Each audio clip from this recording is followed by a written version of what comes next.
Magandang umaga po sa inyong lahat. Narito po ang bagong balita sa Miss Earth 2023 delegates na kung saan ang top 5 na pasok sa Miss Earth 2023 strong candidates.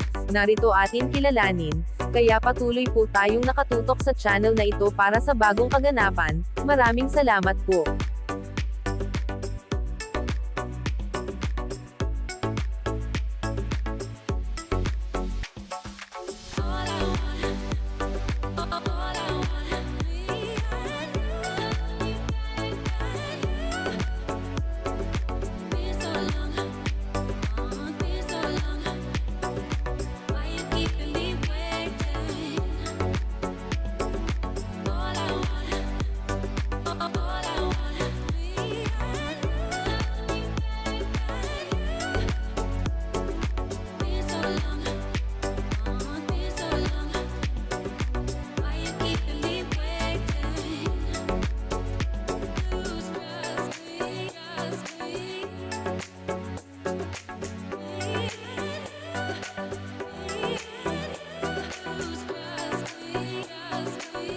Ano kaya ang masasabi mo rito? I-comment mo dyan sa comment box at huwag kalimutang mag-subscribe para always updated.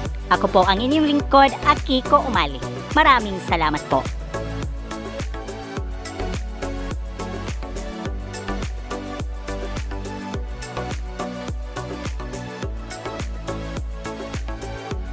Kung bago ka lang sa aking channel, huwag kalimutang mag-subscribe and click the bell para always updated sa bagong kaganapan.